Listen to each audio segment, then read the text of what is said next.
Bienvenue sur C'est maintenant.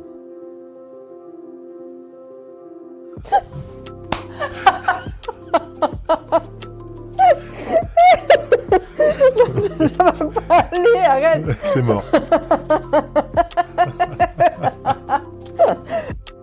Bienvenue sur C'est maintenant. Le...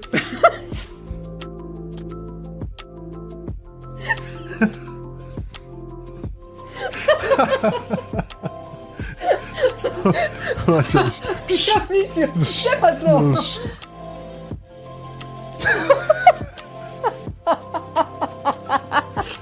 Bienvenue sur C'est maintenant. Alors, on commence. Bonjour et bienvenue dans le podcast C'est maintenant. Je suis Jacqueline. Et je suis Jean-Marc. Chaque mercredi et chaque dimanche, nous vous partageons avec authenticité, simplicité et bonne humeur les questions, les réflexions personnelles et les outils concrets qui, selon nous, permettent de mieux vivre les phases de transition personnelle et professionnelle. Chaque épisode est une invitation à reconnecter avec ce qui est essentiel pour vous et à laisser les plus belles parts de vous s'exprimer librement. Et si cela vous plaît, nous vous invitons à partager les épisodes avec vos amis et vos proches qui en auraient besoin. Quelle que soit la plateforme sur laquelle vous nous écoutez, offrir une note ou un commentaire nous aide aussi grandement à faire connaître cette émission et ça nous encourage à continuer. Et vous pouvez bien sûr nous poser toutes vos questions dans un formulaire confidentiel sur jeanmarcterrel.com/podcast.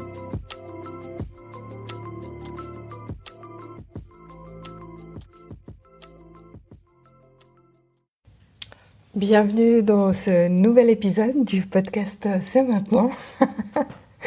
Décidément. Tu te marres déjà ? Je me marre déjà. On est toujours sur le grand thème des fondations de la confiance en soi. Tout va bien. Et puis, avec l'idée d'introduire des pratiques de relaxation, de méditation, de pleine conscience pour réduire le stress dans notre quotidien. Et aujourd'hui, c'est comment l'activité physique régulière, en fait, elle peut jouer un rôle clé dans la réduction de notre anxiété et dans l'amélioration de la santé mentale. Du coup, Jean-Marc, as-tu choisi une citation ? T'es là ? T'es avec moi ? Bah, Ouais. ça te donne pas l'impression que je suis là ? Ouais, si, t'es là. Ah, bah voilà. Bon, c'est cool. Alors, une citation choisie d'un auteur ou d'une auteure ou autrice, je sais jamais comment on dit, inconnu. La sueur est magique. Elle peut guérir ton corps et ton esprit presque instantanément. Ah, tu te marres. Ouais. Je pense que la sueur, j'aurais pas mis avec magique là tout de suite dans mes représentations, mais je me réjouis de t'écouter à ce propos. Ok. Moi, ce que ça m'inspire, en fait, c'est que il y a dans le fait de transpirer, en fait, tout simplement, quelque chose qui dépose le corps, les émotions et l'âme, tout simplement. Alors, ça suppose, puisqu'on va parler d'exercice physique aujourd'hui, bien sûr, d'avoir fait un peu d'activité physique. Ah, je sais pourquoi tu rigoles, parce qu'en fait, toi, t'arrives pas à suer. C'est vrai. Il faut que quand même vous sachiez, petit aparté. Petit aparté pour nos auditeurs et nos auditrices qui commencent un peu à nous connaître maintenant. C'est vrai que Jacqueline ne transpire pas. Non, mais c'est vrai. Non, très peu. On va dans le désert, tu transpires pratiquement pas. On va à la sauna, ou au sauna, moi je commence à transpirer à partir de 50 degrés. Toi, ça perle tout juste à 58, 59, dans le meilleur des cas.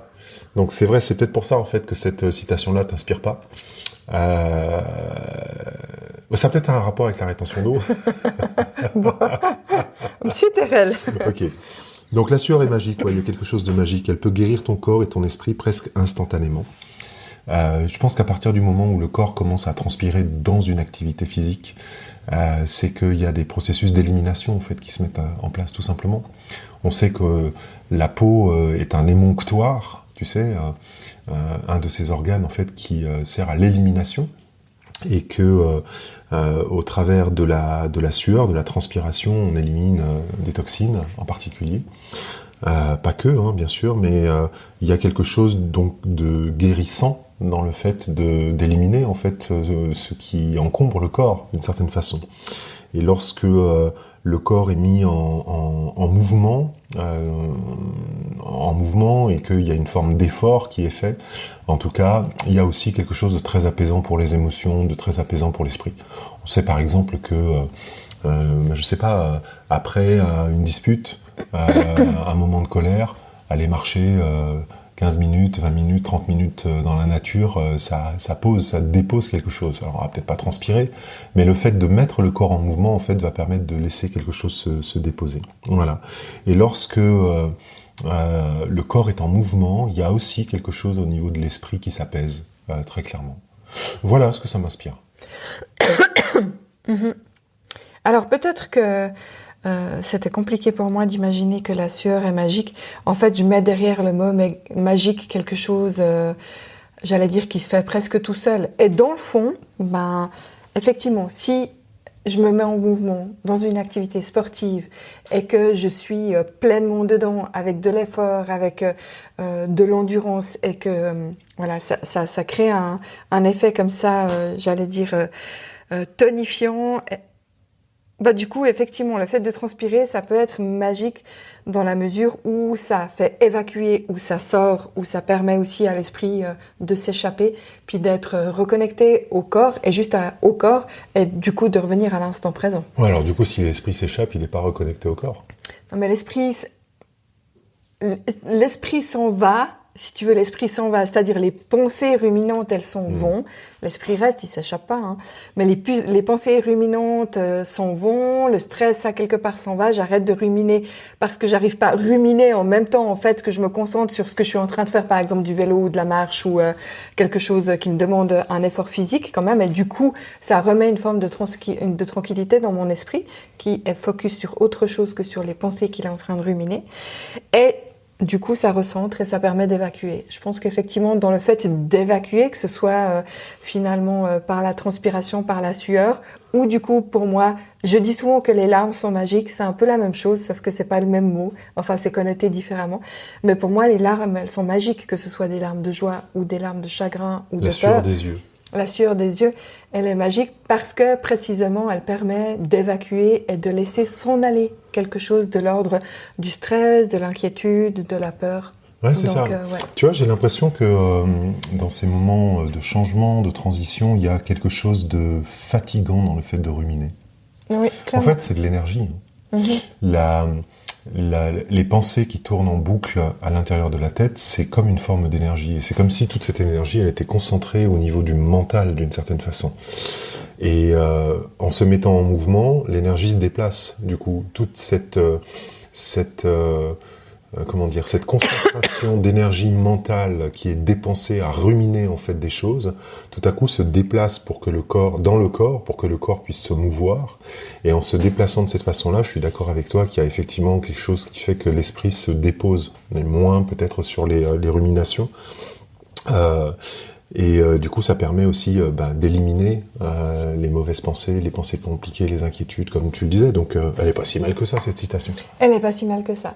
Il n'empêche que dans les périodes de transition où précisément le cerveau mouline, rumine, turbine, enfin, on y met les mots qu'on veut, je trouve que précisément dans ces périodes-là, c'est vraiment, vraiment difficile de prendre une décision, ne serait-ce que pour 15 minutes de marche par jour et de s'y tenir. Parce que précisément, j'ai l'impression que tout le mental prend de la place, que c'est extrêmement énergivore et que ça fait encore un truc de plus à décider et à penser parce qu'on sait bien que ça nous ferait du bien d'extérioriser, de déposer et puis de laisser s'en aller en fait par une activité physique. Et pourtant, je trouve que précisément dans ces périodes-là, c'est vraiment difficile parfois de prendre ce genre de décision. Oui, alors il y a cet aspect-là, mais il y a aussi un aspect, peut-être qu'il y a des gens qui nous écoutent et qui font du sport tous les jours, pour qui c'est pas du tout un souci. Donc je pense qu'il y a aussi le fait d'avoir dans son quotidien la routine, finalement, d'avoir un exercice physique. Cet exercice physique, il peut se faire de plein de façons différentes, finalement, parce que là, on est en train de penser au sport, mais finalement, l'exercice physique, ça pourrait être aussi, je sais pas, aller balader son chien, faire l'amour. On transpire quand on fait l'amour des fois. Et donc, il y a vraiment l'idée, en fait, de mettre quelque chose en mouvement. Alors, je suis d'accord avec toi que si l'exercice physique ne fait pas partie des routines du quotidien, ça peut effectivement être difficile de décider dans ces moments-là de prendre ce temps pour soi, de sortir, d'aller prendre l'air, d'aller courir, d'aller marcher, d'aller à la salle de sport, ou peut-être de rejoindre l'association sportive dans laquelle on est, mais ça peut être aussi danser. Tu vois, danser, c'est aussi une activité physique. Quand toi et moi, on danse dans le salon, si on danse pendant 10-15 minutes, en tout cas, moi, je vais prendre chaud, et il y a de fortes chances que je me mette à transpirer, toi pas, je sais, mais il y a mille et une manières, finalement, de se mettre en mouvement, et quand on parle, en fait, d'exercice physique ici, on parle pas forcément de sport. Hein, je crois que c'est important de le préciser. Oui, je suis d'accord avec toi, mais j'arrive pas encore à décortiquer, finalement, qu'est-ce qui rend si difficile qu'on ait une pratique ou pas, mais qu'est-ce qui rend si difficile à un moment donné de changer, j'allais dire, son fusil d'épaule, de changer l'orientation de sa pensée pour se dire, ok, en fait là je suis tellement stressée dans une période de transition qui m'envahit tellement qu'il faut que je fasse quelque chose qui me fasse du bien et qui peut me faire du bien physiquement. Et tout un temps, je dansais le matin, je mettais mes trucs dans les oreilles, là, les écouteurs dans les oreilles, et je dansais 5, 10, 15 minutes, peu importe. Mais je dansais, mais je réalise que ça, j'arrive à le faire dans des périodes où je me sens bien, où j'ai l'énergie. Et dans les périodes de transition, et quand je suis tellement prise par le stress et l'inquiétude, ben, j'ai l'impression que ça me bouffe tellement que c'est comme si ça rajoute un truc encore. L'idée de se dire que peut-être ce serait bien que. Et donc, je me dis, comment on fait dans ces cas-là? Comment on fait? Alors j'imagine qu'à un moment donné, il faut comme forcer la première fois, puis forcer la deuxième fois, forcer peut-être la troisième fois. Mais dans ces périodes-là, c'est pas non plus là que j'ai la sensation d'être le plus rigoureux, de réussir à tenir le plus ce genre de décision. Parce que précisément, hop, ça me reprend, puis je remouline et je repars. Et je trouve que c'est extrêmement difficile à mettre en place. Oui, c'est pour ça que moi je crois aux vertus de la discipline, dans le bon sens du terme. Clairement. C'est-à-dire la discipline, c'est m'imposer un certain nombre de routines qui sont des routines que j'estime être bonnes pour moi. Je suis pas dépendant de mes routines, mais mes routines en fait sont au service de mon bien-être. Et la question que tu poses pour l'activité physique, on pourrait se la poser pour n'importe quelle autre chose en fait. Dessiner, méditer, enfin pour n'importe quel autre sujet finalement. Mais je suis d'accord avec toi que effectivement les ruminations peuvent être tellement présentes et engendrer un tel stress qu'il peut y avoir une sorte de confusion et comme d'incapacité à décider et d'incapacité à se mettre en mouvement. Donc on va voir, peut-être qu'on va offrir quelques pistes au cours de cet épisode. Pour moi, vraiment, l'une des clés, c'est les routines quotidiennes, en fait. Il n'y a pas 50 000 façons de faire. Si j'ai conscience, en fait, que j'ai besoin d'exercice physique pour me relaxer, pour me détendre, la seule manière pour que ça puisse arriver, à moins que je sois un sportif né, ben, c'est de m'imposer le fait d'avoir une activité physique. Je sais pas comment, il n'y a pas de baguette magique là en l'occurrence. Si la sueur est magique, il n'y a pas de baguette magique en fait pour s'y mettre. Donc effectivement, il y a un processus décisionnel, un processus de réflexion qui doit être là et qui est d'autant plus difficile que dans ces moments-là, non seulement il y a les ruminations, mais ces ruminations, comme je le disais, elles créent, c'est de l'énergie en fait qui tourne en boucle finalement au niveau du mental. Et du coup, il peut y avoir un manque de motivation, un manque d'envie, un manque d'allant, un manque d'énergie, une espèce d'épuisement finalement qui fait que s'engager dans quelque chose de régulier est tout à coup difficile, surtout pour celles et ceux d'entre nous, peut-être qui ont un certain âge, ou pour celles et ceux d'entre nous qui sont pas particulièrement à l'aise avec le sport. Tout le monde n'aime pas faire ça, même si encore une fois, on n'est pas en train de parler que de ça. Il peut s'agir simplement de sortir de chez soi et puis d'aller se balader, quoi. Voilà, faire une marche rapide, aller balader son chien, aller marcher avec une amie, etc., etc. Il y a plein d'autres manières de faire.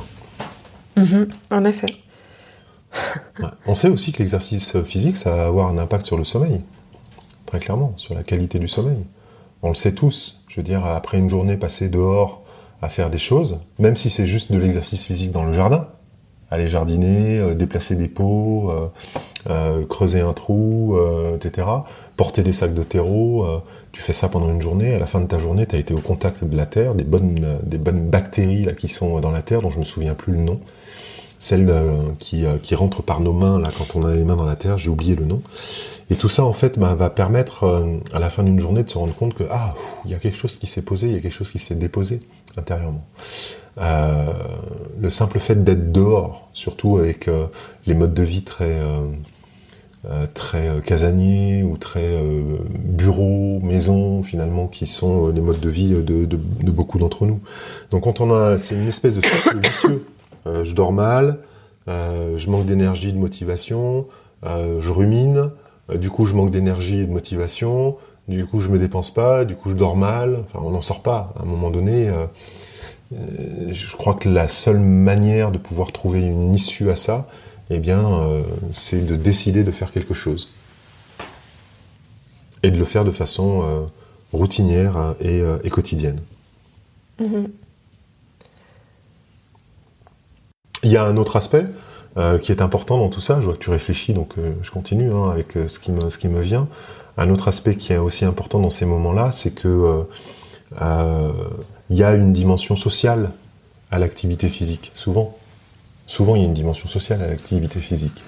On va dans une salle de sport, on va dans un club de sport, on va marcher avec un ami, une amie, des amis, des copines. Il y a une dimension sociale. Et cette dimension sociale, finalement, elle peut être bien mise à mal. Il peut y avoir une espèce de sentiment d'isolement social qui est là dans ces périodes de changement, de transition, en fait, dans nos vies, qui nous amène à nous retirer, finalement, des activités sociales, physiques, y compris, et peut-être même surtout de celles qui impliquent de l'exercice en groupe. Donc tous ces aspects-là sont des difficultés, je pense que nos auditeurs et nos auditrices peuvent peut-être rencontrer dans ces moments-là. Esprit trop occupé, manque d'énergie et de motivation, sommeil de petite qualité et isolement. Je crois que si vous répondez à au moins un de ces critères, à 2, à 3, voire à 4 de ces critères, c'est d'autant plus important de réfléchir à comment faire finalement pour briser ce cycle vicieux et essayer d'installer un cercle vertueux. Ouais. Il n'empêche, je reviens à ce que je disais tout à l'heure. Ça me semble effectivement être comme un cercle sans fin, avec le mental qui est qui peut être tellement, j'allais dire, pollué par les pensées, mais vraiment, avec des tensions et des craintes qui peuvent venir nous chercher et nous bloquer physiquement, avec des choses émotionnelles qui peuvent être assez intenses et lourdes, suivant comment dans ces périodes de transition. Et moi, je me reconnais en fait dans tous ces aspects-là et je me dis, ok, en fait, qu'est-ce qui à un moment donné a fait une différence pour toi? Et je crois que ce qui me fait toujours peur, c'est que je sens en fait à un moment donné, quand je tourne comme ça en rond, je sens qu'il faut que j'active quelque chose, qu'il faut que je change quelque chose, qu'il faut que quelque chose revienne se remettre en mouvement.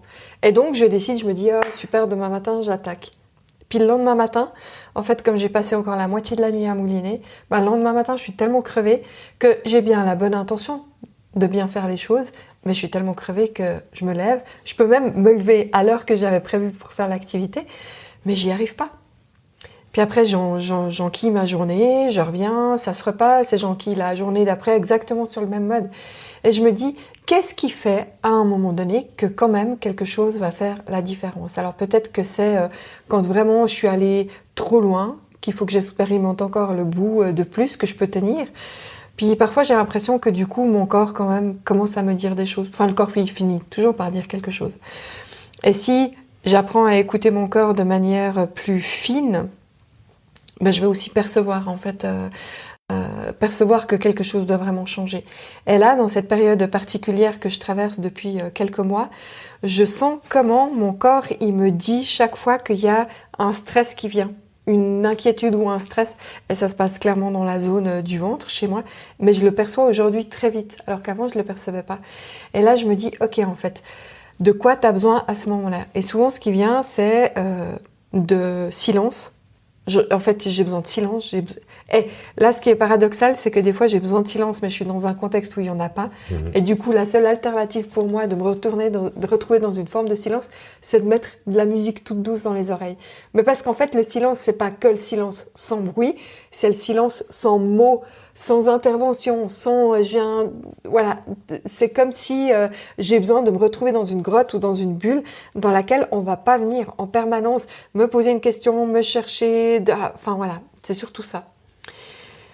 Donc voilà, je me dis que des routines, il y en a vraiment des toutes simples finalement à se mettre dans son quotidien. Et que quand même pour moi, ça reste difficile de me mettre dans quelque chose de physique, même si je sais en fait le bien que ça peut faire. Mais il n'empêche que ça me fait encore un truc à penser, encore un truc à mettre en place dans mes journées où j'ai l'impression de faire déjà que ça, souvent, en tout cas au niveau professionnel. Donc voilà, je vous dirai peut-être dans quelques temps ce que j'ai réussi à mettre en place. Mais pour l'instant, l'activité physique, et ça fait depuis le mois de janvier, juste pour la petite histoire, ça fait depuis le mois de janvier, je me suis acheté une application de yoga. J'ai acheté pour un temps, alors très courte, une application pour recommencer à courir parce que j'aime bien ça.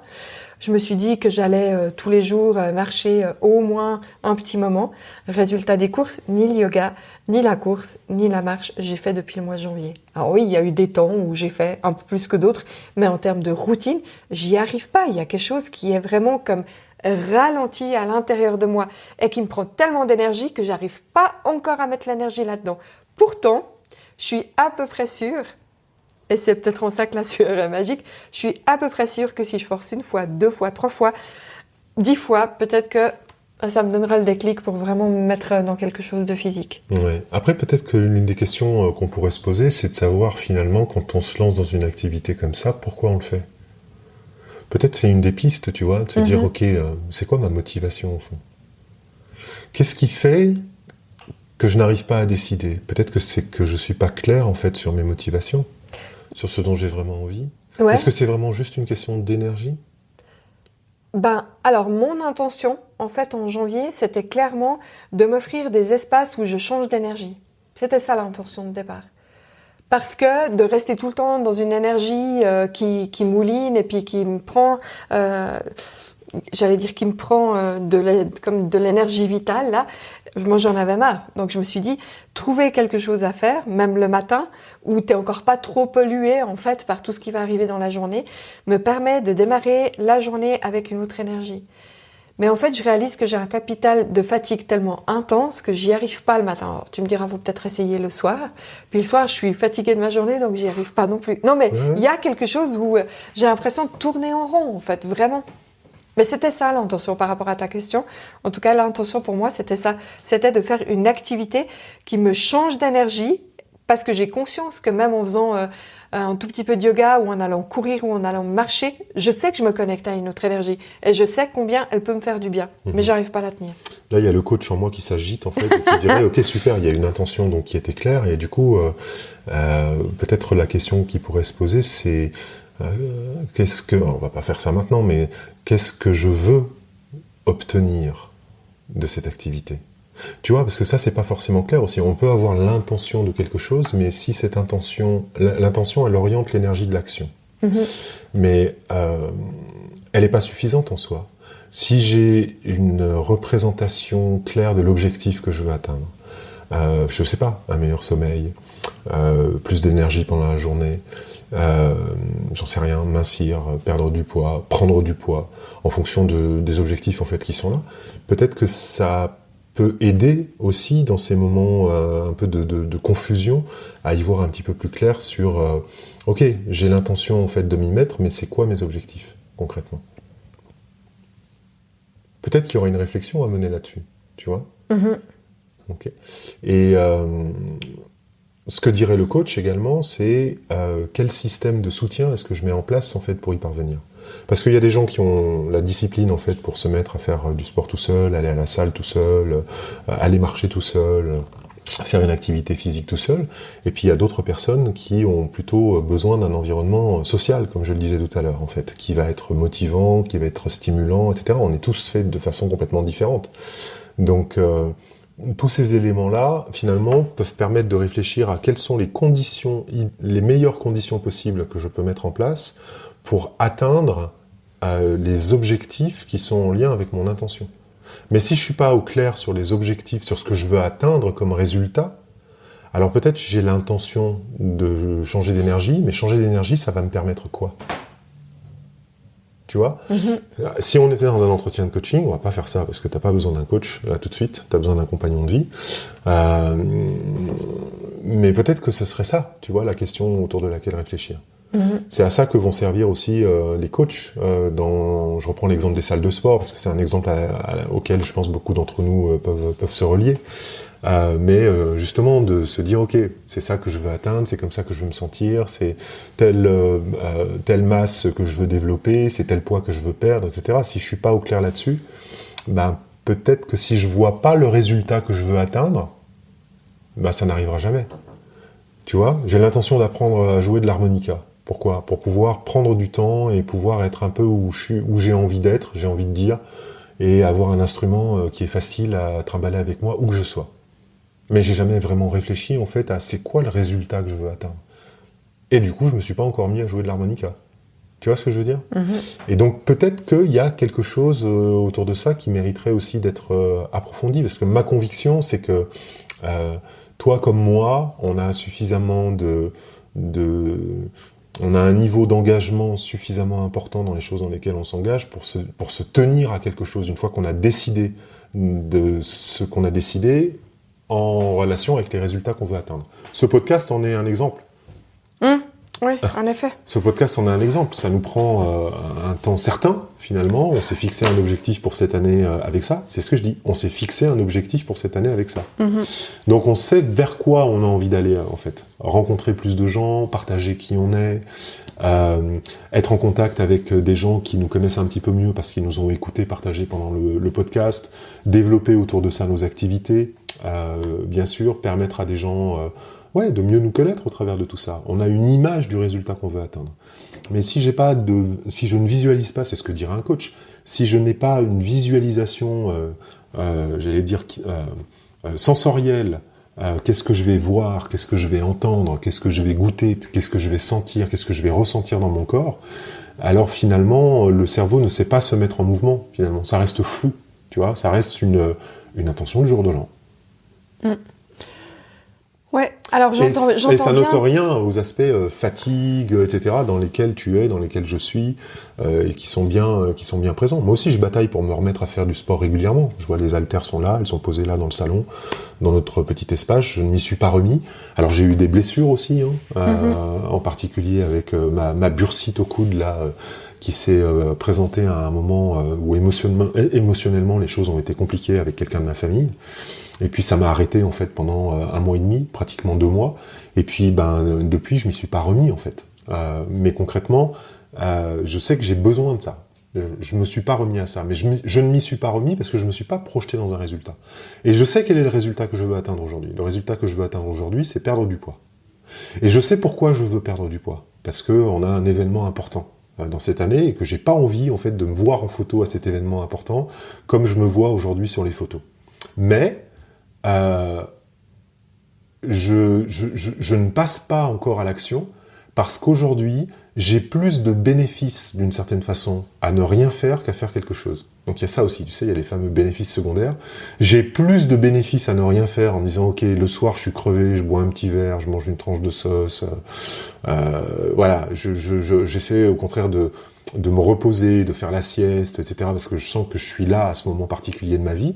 Mais je sais que la raison pour laquelle je me suis pas vraiment remis à faire du sport depuis cet accident, c'est parce que je me suis pas projeté vraiment dans les résultats que je veux atteindre. Je les ai là, dans ma tête, je peux les citer comme je viens de le faire, et d'autres encore. Mais aujourd'hui, je reste encore dans cet aspect qui dit non, j'ai plus de bénéfices à ne rien faire, à me laisser aller en ce moment, que de bénéfices à me lancer dans quelque chose, parce que l'objectif, quelque part, il est encore lointain. Après, je me connais, on est en avril 2024, au moment où on enregistre ici, et je peux, tout à coup, ça va me prendre, tu me connais, tout à coup, ça va me prendre, je vais m'y remettre, et puis il va falloir que je fasse attention de ne pas m'y remettre trop fort, trop vite, pour pas à nouveau me blesser, etc., etc. Mais je pense que c'est, en tout cas pour moi, une des clés, elle est là, c'est dans la visualisation des résultats que je souhaite obtenir. Et d'ailleurs, c'est ce qu'on dit aujourd'hui même tu vois, dans les milieux de la connaissance de soi, du développement personnel, c'est-à-dire si tu veux changer quelque chose dans ta vie, dans ta façon d'être, dans l'abondance que tu veux obtenir dans ta vie, alors tu dois déjà agir comme si tu étais dans cette abondance-là, comme si tu étais dans cette situation-là, etc. Et c'est de cette façon-là que le cerveau finalement et que la vie vont se charger, le cerveau et la vie, de, organiser les circonstances avec les motivations qui sont les miennes, avec l'énergie qui est la mienne, avec la clarté d'esprit que j'ai dans ce moment-là pour que les choses arrivent. Si c'est pas là, ça n'arrive pas. Donc peut-être qu'il y a une clé, quelque chose à explorer dans tout ça. C'est pas la vérité, mais c'est ce qui me vient pendant qu'on échange. Oui. Alors en effet, moi je pense que des intentions, j'en ai plein. Après des objectifs, parfois j'ai l'intention et l'objectif. Sur ces pratiques du matin, autour du yoga, autour de courir, autour de l'intention, elle était vraiment, tu vois, de changer et de percevoir en fait dans mon corps l'énergie qu'allait changer et comment j'allais du coup évacuer en fait le trop-plein de tout ce qui me traverse. Et ça s'est pas fait parce que j'avais pas d'objectif. Pourtant un objectif, j'en avais un, même plusieurs en fait par rapport à ça, et pourtant ça s'est pas fait. Et je pense que pour moi ça s'est pas fait parce que je mets pas ça en priorité malgré tout, même si je sais ce que ça peut m'apporter, mais que je le mets pas en priorité. Et je le mets pas en priorité parce que quand je regarde une journée comme aujourd'hui, tu vois. Je commence ma journée par un colloque d'équipe. Après, j'enquille toute ma journée au bureau avec des choses variables, avec des gens qui viennent me poser des questions, avec du travail sur un groupe d'enfants, avec des remplacements. Après, je rentre à la maison et on enregistre le podcast.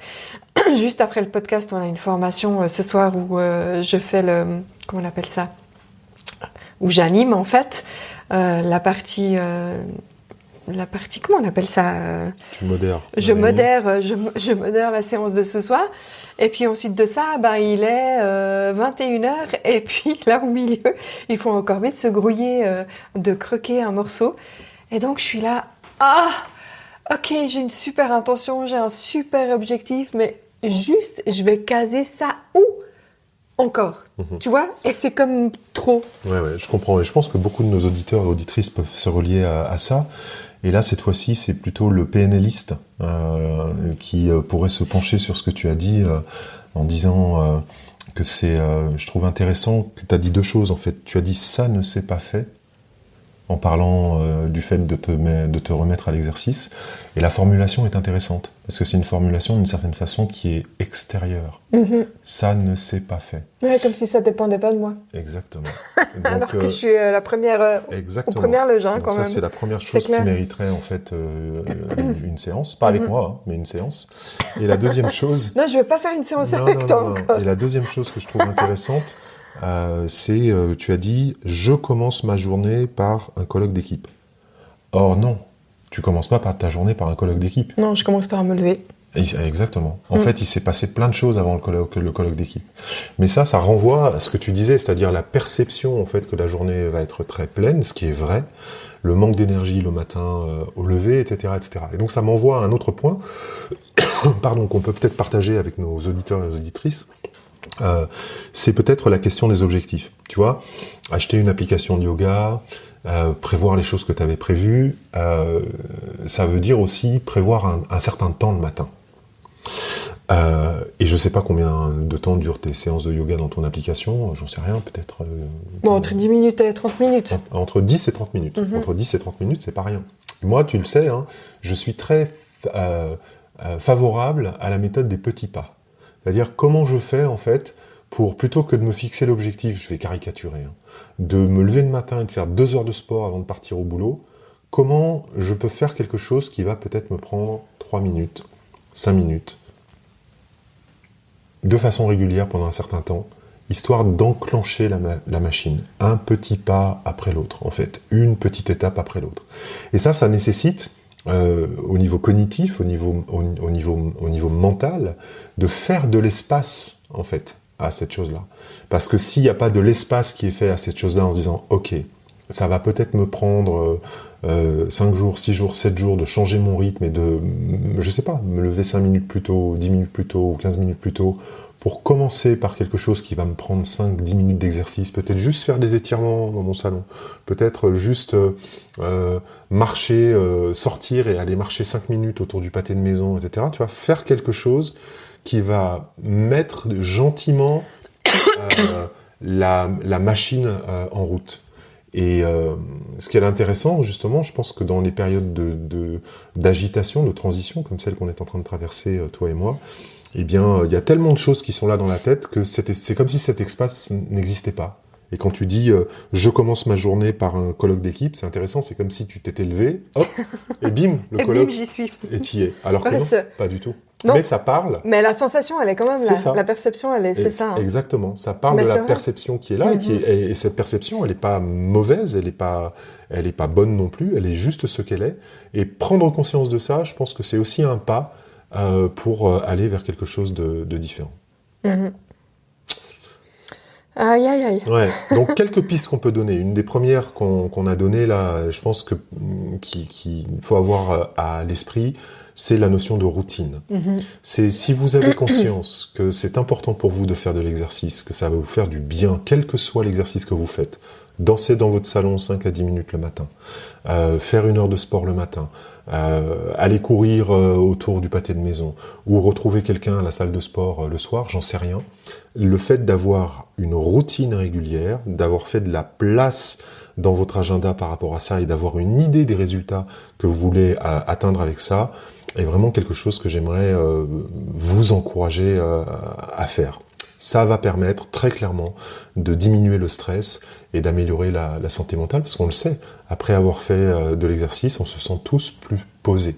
Même si c'est juste marcher, même si c'est danser 5 ou 10 minutes dans le salon, clairement, il y a ce bien-être physique qui est là, on libère des hormones de bonheur, qui vont nous permettre de nous détendre et puis d'aborder les choses d'une façon complètement différente. Après, il faut réussir à établir cette routine, et ça peut demander quelques efforts au départ qui sont pas forcément évidents à atteindre. Il n'y a pas de jugement là-dedans, hein. C'est simplement un constat en fait.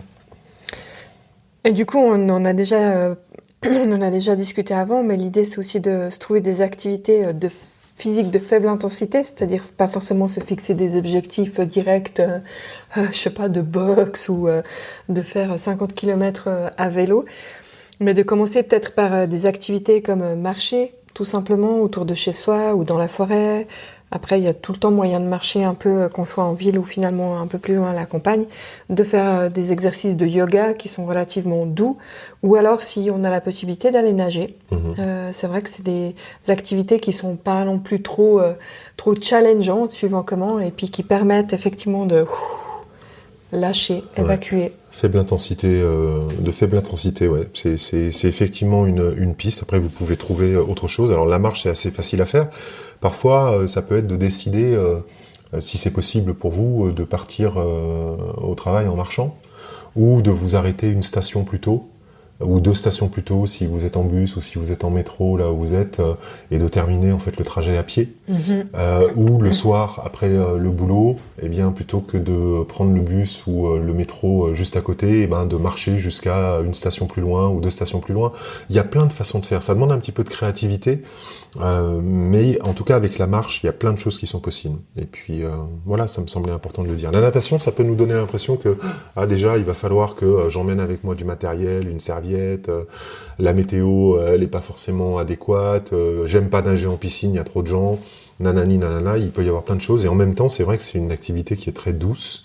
Et on le sait, qui est extrêmement bonne pour le corps, puisque tous les muscles en fait du corps sont embarqués. Et quand on commence à avoir un âge comme toi et moi, c'est intéressant parce que au niveau articulaire, ça pose pas de soucis, quoi. On risque pas de se faire mal au niveau des articulations. Vous proposez aussi des exercices en plein air. Alors ça, c'est vraiment le plus, C'est le parce top. que c'est le top, parce que, enfin voilà, marcher dans la nature, ça permet aussi de se reconnecter à la nature, de se reconnecter aux couleurs, d'être connecté aux sensations, hein, parce qu'un jour de pluie, un jour de vent, un jour de neige, un jour de soleil procure pas les mêmes sensations sur la peau. Et du coup, ça nous permet aussi d'être plus, j'allais dire, accueillants envers nous-mêmes de tout ce qui nous arrive. Et puis, tout ça, ça diminue aussi le facteur stress avec lequel on arrive potentiellement dans la forêt. On le sait, hein, d'aller faire des câlins aux arbres, c'est une pratique qui est vraiment ressourçante.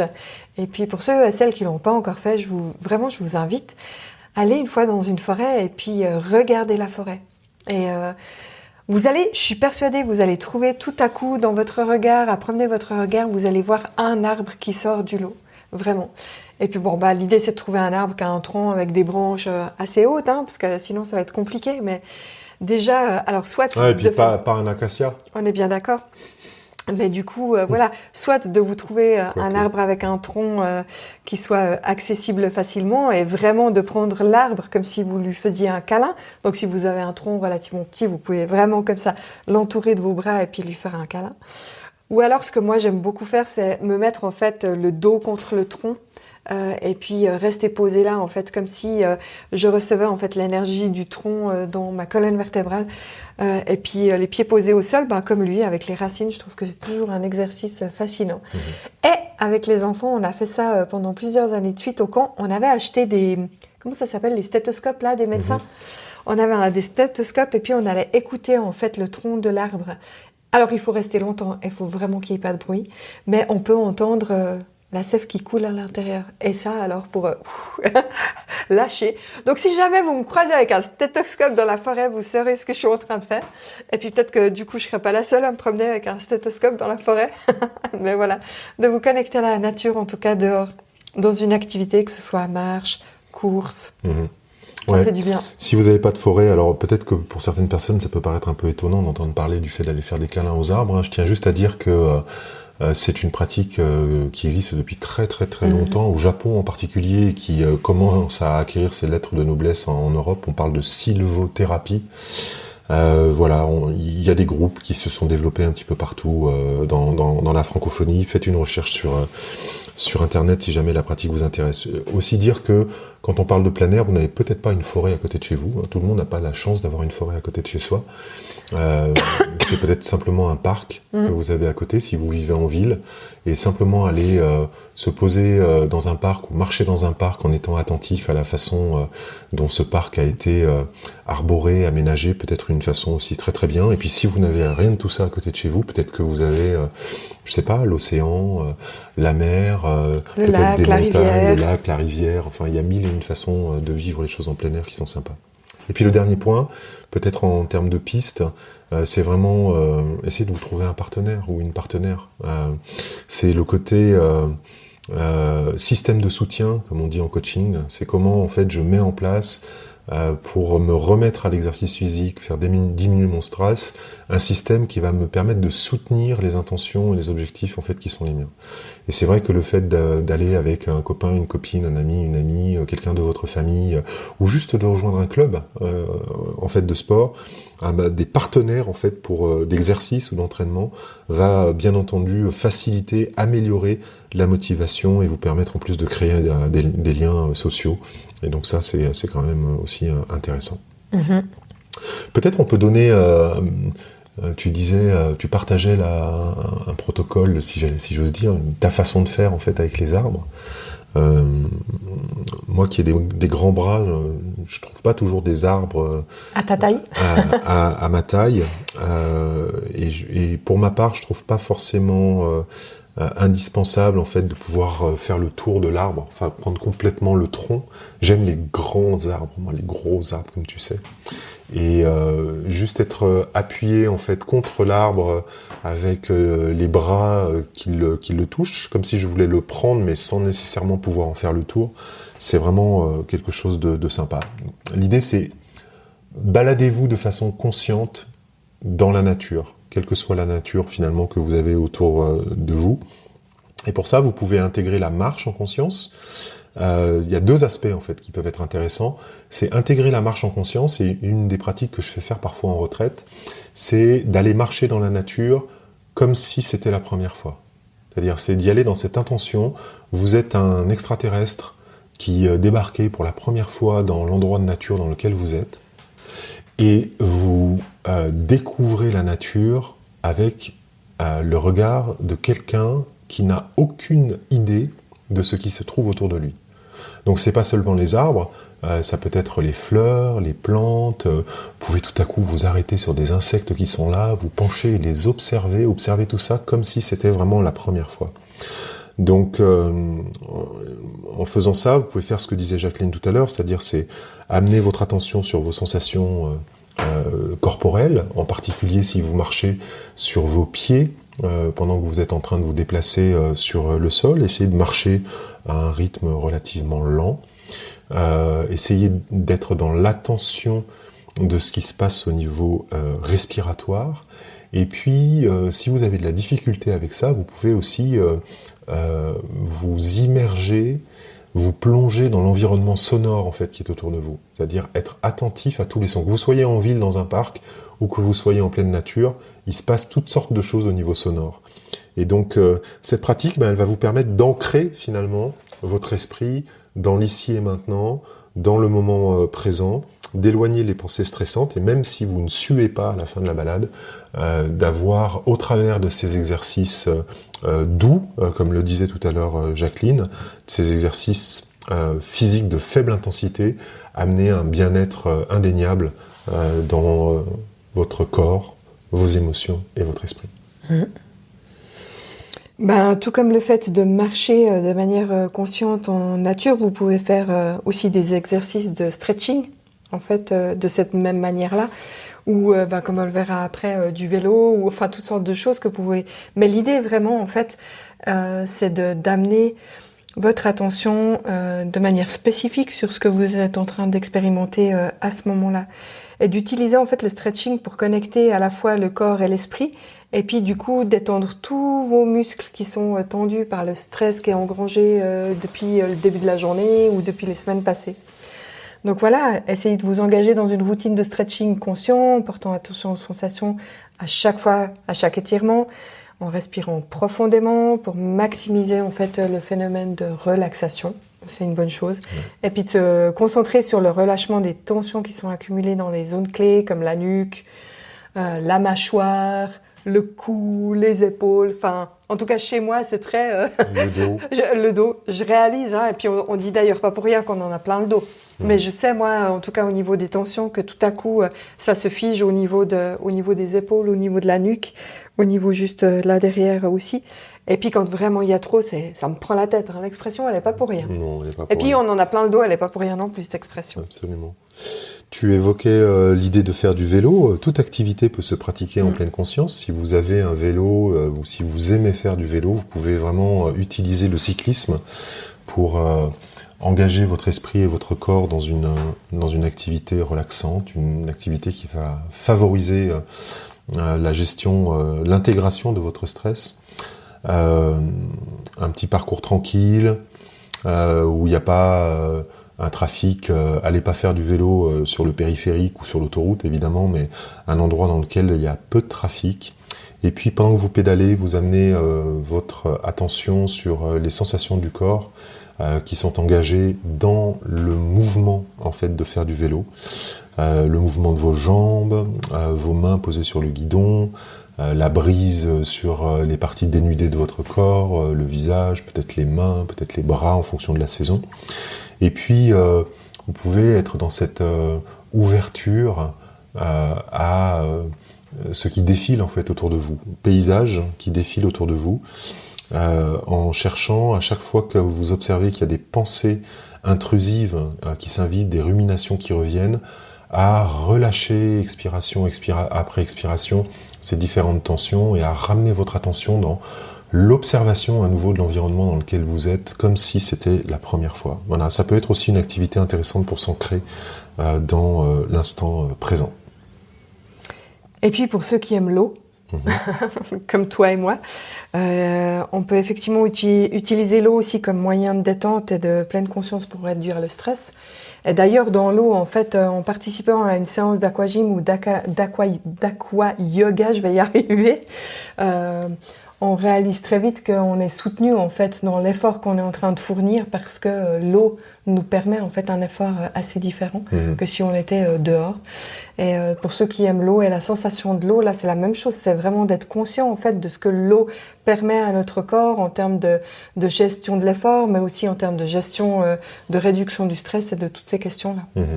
Et puis, si vous aimez les activités un peu plus martiales, quand je dis martial, ça n'a rien à voir avec le combat. Hein. Une activité martiale, le mot martial, c'est la même racine que le mot maîtrise. Donc une activité de maîtrise du corps, comme le tai chi ou le qigong ou l'aïkido, peuvent être des supports aussi extrêmement intéressants, des pratiques douces, pour améliorer votre concentration, pour mieux gérer votre stress, améliorer votre bien-être général avec des mouvements lents, contrôlés. Hein. Si vous ne savez pas ce que c'est que le tai chi ou le qigong, vous avez sans doute peut-être déjà vu dans les parcs en Asie où tôt le matin, les gens qui sont dans la rue puis qui font cette espèce de danse extrêmement lente. On peut avoir l'impression avec les yeux de l'Occident que c'est un truc qui est réservé aux personnes âgées, pas du tout. Ça peut vraiment se pratiquer à tout âge. Si vous avez la possibilité de trouver un cours à proximité de chez vous, moi je rêverais d'en avoir un pas très loin. C'est vraiment une très très belle activité.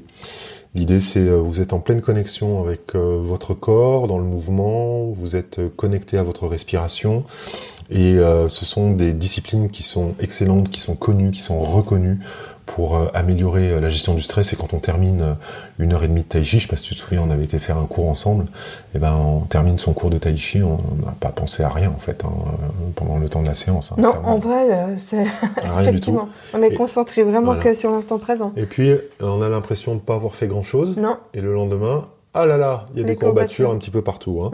Donc voilà, et si vous avez en plus la possibilité de faire ça dans la nature, bah c'est le top du top. C'est ça. Voilà, on est au bout de ce podcast du jour. Si vous êtes prêts à découvrir comment l'exercice physique peut devenir en fait un allié puissant pour vous dans votre lutte contre le stress, l'inquiétude et l'angoisse, vous pouvez vous abonner à la suite de nos podcasts. On sera ravis de vous partager des pistes pratiques et inspirantes issues de nos propres expériences d'ailleurs. C'est ça, sur l'exercice physique et pas uniquement. Et pas uniquement. Comme vous l'avez peut-être découvert dans les épisodes précédents. On vous remercie de vos messages, de vos commentaires reçus sur le site internet jeanmarcterrel.com/podcast. N'hésitez pas à nous poser vos questions. On refera, comme on l'a déjà fait une fois, des épisodes de réponse aux questions qui nous sont posées par vous qui nous écoutez, par toi qui nous écoutes. Donc n'hésite pas à poser des questions si tu en as. On sera vraiment heureux d'y répondre. Et puis on t'invite aussi à laisser une évaluation, un commentaire sur la plateforme d'écoute sur laquelle tu nous écoutes. C'est peut-être YouTube, c'est peut-être Deezer, Spotify, Amazon Podcast, ou voilà, on est sur une dizaine de plateformes différentes.